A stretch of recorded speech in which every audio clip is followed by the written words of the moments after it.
All India bar exam को crack करना कोई रॉकेट साइंस नहीं है।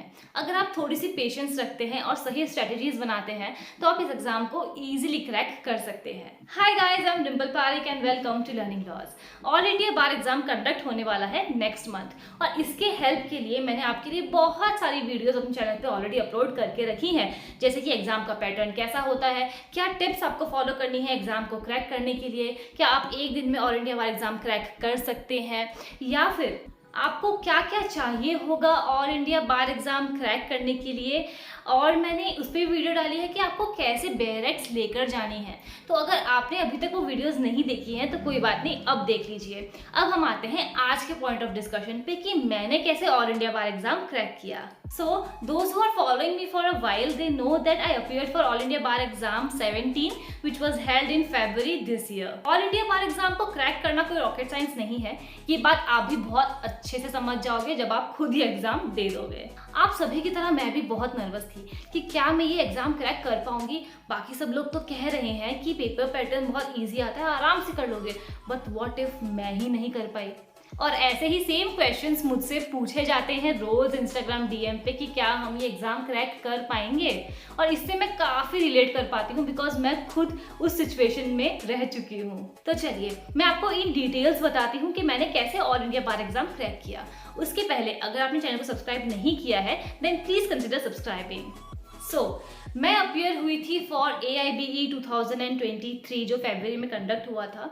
उस टाइम पे आई वॉज वर्किंग, सो मुझे टाइम नहीं मिला बुक्स खोल के देखने का या फिर कुछ भी प्रिपेयर करने का। और मैंने सीनियर्स से सुनकर रखा था कि पेपर बहुत ईजी होता है। डिपेंडिंग ऑन योर कैटेगरी आपको 100 में से 35 या 40 मार्क्स ही चाहिए होते हैं इस एग्जाम को क्रैक करने के लिए। और कोई भी ग्रेड्स भी नहीं दी जाती हैं, बस सर्टिफिकेट पे लिखा होता है कि आपने क्वालिफाई कर लिया है। तो इसीलिए एग्जाम के 1 वीक पहले तक मैं बहुत चिल थी। अब आते हैं ठीक एग्जाम से 3 दिन पहले वाले सिनेरियो पे।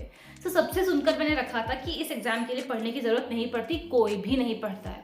But for an over thinker like me I was like अब कुछ नहीं हो सकता, अब मैं फेल होकर ही रहूंगी।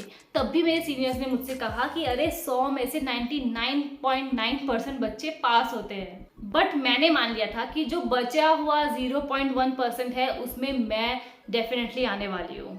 तब मैंने फाइनली बात करी एक ट्रस्टेड सीनियर से और मैंने उनसे पूछा कि देखो भैया मुझे लग रहा है डर, तो अब मैं क्या करूं।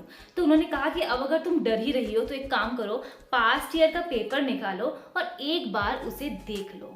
तो अब एग्जाम को बचे हैं 2 दिन और मैं चली पेपर एनालिसिस करने। अब पेपर खोलकर देखा तो वही पैनिक मोड फिर से ऑन कि यार कुछ क्वेश्चंस तो आ रहे हैं बट कुछ तो समझ में ही नहीं आ रहे बिकॉज मैंने पेपर तो खोल लिया था बट बेरेक्स सॉल्व करने के लिए यूज में लिया ही नहीं था। तो इसीलिए फिर से पैनिक मोड ऑन हो गया कि अब तो फेल मैं पक्का होने वाली हूँ बिकॉज ये मुझसे नहीं हो पाएगा। Then I called him again and he said that अब कोई बात नहीं, एक दिन अभी भी बचा है, अभी सो जाओ, कल सुबह मुझसे बात करना तो मैं कल सुबह बताता हूँ। So I woke up in the morning और मैंने सबसे पहले उन्हें कॉल किया कि अब बताओ मेरे पास सिर्फ और सिर्फ एक दिन बचा है, कल एग्जाम है, क्या करना है। तब उन्होंने मुझे सबसे पहले पेपर पैटर्न समझाया कि तुम्हें 3.5 घंटे मिलेंगे, 3 आवर 30 मिनट्स, जहाँ पर तुम्हारे पास 100 क्वेश्चंस होंगे और तुम्हें 100 मार्क्स के लिए इन क्वेश्चंस को सॉल्व करना है। ओपन बुक एग्जाम है, नेगेटिव मार्किंग बिल्कुल नहीं है।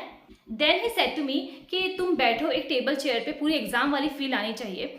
अपने फ़ोन में अलार्म सेट कर दो 3 आवर 30 मिनट्स का कि टोटल 3 आवर 30 मिनट्स जब होंगे तब मैं ये पेपर कंप्लीट करके उठ जाऊंगी। He said just like the real exam, आपके पास 3 आवर 30 मिनट्स होंगे पेपर सॉल्व करने के लिए। आप बैठो, पेपर सॉल्व करो और सारी बेरेक्स को पेपर के साथ लेकर बैठो एज इफ आप एग्जाम ही दे रहे हो। ट्रस्ट मी गाइस, पहले मैं थोड़ा सा घबरा गई थी बिकॉज एक ही दिन बचा था एग्जाम देने के लिए और मेरे पास और कोई चारा भी नहीं था। बट देन जैसे ही मैंने 10 to 15 क्वेश्चंस अटेम्प्ट किए मेरी पूरी एंग्जाइटी भाग गई। जैसे ही मैंने पेपर सॉल्व किया उसके बाद मैंने आंसर की से आंसर्स मिलाए और मुझे उस वक्त 100 में से अराउंड 80-85 मार्क्स मिल रहे थे। ठीक है, तो अब मैं सेटिस्फाइड थी कि ठीक है 80-85 मुझे अगर घर पे मिल रहे हैं तो पास होने के लिए 40 मार्क्स ही चाहिए और 40 तो अब मुझे लाने से कोई नहीं रोक सकता। बस मैंने यही किया all India bar exam crack करने के लिए, नथिंग मोर नथिंग लेस। इसलिए अगर आपने मेरी वीडियोस देखी हैं तो मैंने बार बार हर वीडियो में एक ही बात रिपीट करी है कि एग्ज़ाम से पहले आप प्लीज़ एक बार पास्ट ईयर पेपर सॉल्व करके जाना मत भूलना। आप स्ट्रेटेजी बना पाओगे कि आपको पेपर कैसे अटेम्प्ट करना है, और आपके अंदर जो एक डर है कि क्या मुझसे हो पाएगा या नहीं, वो डर भी निकल जाएगा। So that's all about it guys. See you in the next video. Till then, happy readings. और अगर सब्सक्राइब नहीं किया है then please consider subscribing.